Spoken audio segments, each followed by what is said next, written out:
देखिए, पश्चिम बंगाल का इस बार जो है चुनाव वो थोड़ा सा बदला हुआ है, और जो बदला हुआ है वो कुछ और ढंग से बदला हुआ है। लेकिन जो आप टीवी चैनलों पर देख रहे हैं वैसा कुछ नहीं है। टीवी चैनलों पर ये दिखाया जा रहा है कि प्रधानमंत्री जी के रैली में, गृह मंत्री जी की रैली में और भाजपा अध्यक्ष की रैली में बड़ी भीड़ आ रही है, और उनके दावे भी हो रहे हैं 200 पार के। लेकिन कुछ बताऊं उससे पहले एक कहानी सुनाता हूं। दिल्ली चुनाव जब हो रहा था तो माननीय गृह मंत्री अमित शाह जी ने कमान संभाला था खुद अपने हाथों में, और हैंडबिल घर घर बांट रहे थे, वो तो याद होगा आपको। एक वीडियो बहुत वायरल हुआ था जब मनोज तिवारी और गृह मंत्री अमित शाह जी किसी के घर में खाना खा रहे थे। भरपेट खाना खाया, खूब पौष्टिक आहार था, अच्छा खाना था, हम लोगों को नहीं मिल पाता वो खाना। लेकिन परिणाम क्या हुआ वो आपके सामने है दिल्ली का। उसके बाद एक वीडियो और आपने देखा होगा संबित पात्रा का, जब पुरी से 2019 में चुनाव लड़ रहे थे, वो भी खूब खाना खा रहे थे। गरीब के घर में खाना खाना, दलित के घर में खाना खाना। अंजाम क्या हुआ 2019 में? मोदी लहर के बावजूद भी संबित पात्रा चुनाव हार गए थे। बंगाल में जो इन्होंने शुरुआत किया है वो खाने के पॉलिटिक्स से शुरू किया था। दलितों के घर खाएंगे तो आदिवासी के घर खाएंगे, तो ये सब चला खूब, और अब भी चल रहा है। तो ये खाने उने की पॉलिटिक्स से चुनाव जीता नहीं जा सकता। जनता देखिए भावनाओं में बहती है, प्रतिशत है, 100% नहीं। और बंगाल के बारे में कहा जाता है कि बंगाल की जनता बड़ी जीनियस होती है, बातों को परखती है, तौलती है। मैं बंगाल में 17 दिनों रहा, घूमा, मिला, लोगों के ओपिनियन को लिया। मैं जिस नतीजे पर पहुंचा हूं, कोई ज़रूरी नहीं कि 100% वो सच ही हो, लेकिन मेरा अपना एक अनुमान है। समाज की बातों को समझने का अनुभव हमें भी है। मेरा अपना एक अनुमान है कि वर्तमान सरकार ही फिर से रिपीट करने जा रही है, यानी कि ममता बनर्जी किसी न किसी तरह से सरकार बना लेगी। हाँ, पहले जब 200 प्लस सीट था वो इस बार नहीं हो पाएगा। उसके कई और भी कारण हैं। केवल भारतीय जनता पार्टी का प्रोपेगेंडा या वो जो भोंपू होता है, भोंपू भी चलता है ना इनका, केवल वही कारण नहीं बनेगा, बल्कि उसके एक कारण में असदुद्दीन ओवैसी साहब भी होंगे। दूसरे कारण में एक नया गठबंधन जो वजूद में आ रहा है, जिसमें कांग्रेस और कम्युनिस्ट के सभी धड़े हैं, और सेकुलर फ्रंट नाम की नई पार्टी जो अब्बास सिद्दीकी मैंने जिसके अगुआ है, उनका एक महाजोट, बंगला में बोलते हैं महाजोट, वो महागठबंधन जो वहाँ तैयार हो रहा वो भी प्रभावी है। तो उससे भी ममता बनर्जी को कुछ न कुछ नुकसान होगा।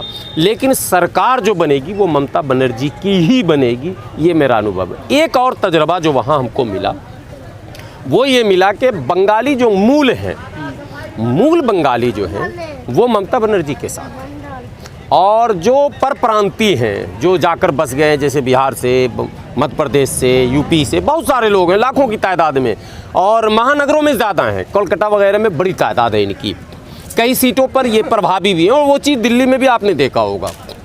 तो ये जो परप्रांतीय हैं ये ज़्यादातर भारतीय जनता पार्टी के साथ है। अच्छा, ममता के काम की जगह जो है नारे पे, जय श्री राम के नारे पे पॉलिटिक्स हो रही है, तो क्या फ़र्क पड़ेगा उससे? देखिए, ये तो देश का दुर्भाग्य है कि सत्ताधारी दल भी और विपक्ष भी कहीं न कहीं भावनाओं के समर में ही अपनी नैया पार लगाना चाहती है। काम पर कहीं बहस हो नहीं रहा। काम पर बहस होता तो किसान 100 दिन से धरने पर बैठे रहते, बहस हो जाता। और अब तक यही पता नहीं चल पाता कि किसान के हित में है कि विरोध में है। सरकार अभी भी यही रट लगा रही है। सरकार के मंत्री गांव में जाकर यही कह रहे हैं कि तो किसानों के हित में है, किसान का बड़ा लाभ होगा, किसान तो धनी हो जाएगा, किसान तो अंबानी अडानी भी हो जाएगा, ऐसा भी लग रहा। मैंने इतना ज़्यादा फ़ायदा गिनाया जा रहा, तो ये भोंपू है मामला। अच्छा, ममता के बड़े नेता जो है बीजेपी के साथ जा रहे हैं, उससे क्या फ़र्क पड़ेगा? ममता के बड़े नेता बड़े कौन होते हैं, छोटे कौन होते हैं, ये हर एक चुनाव में फैसला होता है। आपको याद होगा इससे पहले बड़े नेता के रूप में सोनिया गांधी थी, जो माता थी सत्ता में। मनमोहन सिंह जी के विषय में कहा जाता था कि रिमोट कंट्रोल सोनिया गांधी के हाथ में। लेकिन आज बड़ा नेता कौन है? आज मोदी जी हैं, अमित शाह जी हैं। समय ने बदल दिया, तो समय वहाँ भी बदलेगा कि शुभेंदु अधिकारी, जिसको ममता बनर्जी बहुत मानती थी, किसी को प्रधानमंत्री या मुख्यमंत्री मानता है ना, तो वो अपने आप को बड़ा समझने ही लगता है। तो वो अपने आप को दूसरे दर्जे का मंत्री माना जाता था, वो भी मानता था। लेकिन वो भाजपा में चले गए। क्यों गए? अब इसके पीछे आप देखिए वो चैनल क्या दिखा रहा। इससे पहले शारदा का मामला आया 16 के चुनाव में उठाया गया था, जब पिछला चुनाव 5 साल पहले था। 19 में भी कोशिश की गई उसको भुनाने की, नहीं कामयाबी मिली। और शारदा के मुख्य आरोपी वो भाजपा में शामिल हो गए और सांसद हैं। आपको पता है शारदा के मुख्य आरोपी थे, सीबीआई उन्हीं के पीछे लगी हुई थी, लेकिन भाजपा में जाते ही फिर मामला सब फिनिश हो गया। शुभेंदु अधिकारी पर भी जांच की बात हो रही थी। बंद दरवाजे में ये बात थी कि शुभेंदु अधिकारी ने ममता के नाम पर बहुत कुछ लूटा है। ममता बनर्जी चप्पल पहनकर चलने वाली, ममता बनर्जी ने जो जीवन यापन किया है राजनीति में, भारत में गिने चुने लीडर वैसे मिलेंगे। आज भी 100-200 रुपये की साड़ी और 100-200 रुपये के चप्पल में वो रहती है। और उसका ममता बनर्जी का एक पूरा आप देखेंगे बायोग्राफी जब निकालेंगे तो पता चलेगा कि कभी इसने उस कल्चर को लाइक नहीं किया जो आज 5 स्टार कल्चर को नेता लाइक करते हैं, वो नहीं किया। अब रही बात के उसके नाम पर सत्ता, तो सत्ता है भाई, सत्ता के नाम पर धौंस दिखाकर कोल फील्ड है, वहाँ दुर्गापुर है, आसनसोल है, रानीगंज है, वो सब पूरा जो है इंडस्ट्रियल एरिया है, वहाँ चलता है, लूट हर जगह होता है। तो शुभेंदु अधिकारी सबसे ज़्यादा लूटने वालों में थे, लेकिन चूँकि इनके ऊपर आँच आने वाला था तो इन्होंने क्या किया, इन्होंने क्या कि भाजपा ज्वाइन कर लो। सबको अब एक बात पता चल चुका है देश में कि अगर फंसने लगो तो भाजपा ज्वाइन कर लो। ये एक अच्छा फार्मूला निकला हुआ, कोई भी फंसे कहीं भी भारत में वो भाजपा ज्वाइन कर ले। और भाजपा ज्वाइन नहीं करेगा और कोई सच भी बोलेगा तो फंस जाएगा। इसके लिए कुछ बताने की ज़रूरत नहीं। अभी दिशा रवि को ज़मानत कल ही मिली है, आप लोग समझ रहे हैं। इससे पहले पत्रकार के साथ जो हुआ वो भी आपने देखा, उससे पहले जो सब देख ही रहे हैं। कुछ नेताओं के साथ जो हो रहा वो भी आप देख रहे हैं। ममता बनर्जी के करीबी जो है अब्बास सिद्दीकी ने पार्टी बना ली है, तो उससे मुस्लिम वोट पे क्या फ़र्क पड़ेगा? फ़र्क पड़ेगा। अब्बास सिद्दीकी राजनीति में पहली पारी ज़रूर खेल रहे हैं, लेकिन वो एक बड़े ऐसे खानका से जुड़े हैं। देखिए भारत में ना आश्रम और खानका की भूमिका अभी ख़त्म नहीं हुई है। अभी भी आश्रम का असर, हरियाणा चुनाव में आप देखते थे, धन धन सतगुरु तेरा ही आसरा जो बाबा राम रहीम थे, सारे राजनेता वहाँ मत्था टेकने जाते थे, उनका आशीर्वाद लेते थे मैं लगा रहा हूँ, चूँकि अब मामला कुछ और हो गया बाद में। तो आश्रम का, खानका का इसका रोल रहा है राजनीति में। पश्चिम बंगाल में लिटरेसी की बात मैं करूं तो भारत के पिछड़े मुसलमानों में बड़ी आबादी असम और बंगाल में रहती है, जो एजुकेशनल अभी भी बैकवर्ड है और तालीम की कमी है। तो भावनाओं में बहेंगे, जाहिर सी बात है। ममता बनर्जी को तो इसका खमियाजा चुकाना पड़ेगा, लेकिन इसमें ममता बनर्जी कहीं ना कहीं बड़ी चूक की है। ममता बनर्जी को अब्बास सिद्दीकी से बात करनी चाहिए थी। अब्बास सिद्दीकी के जाहिर सी बात है मुसलमानों के ताल्लुक़ से कुछ मांग थी, जिसको ना मानने की बुनियाद पर यह फ़ैसला इतना बड़ा लिया गया।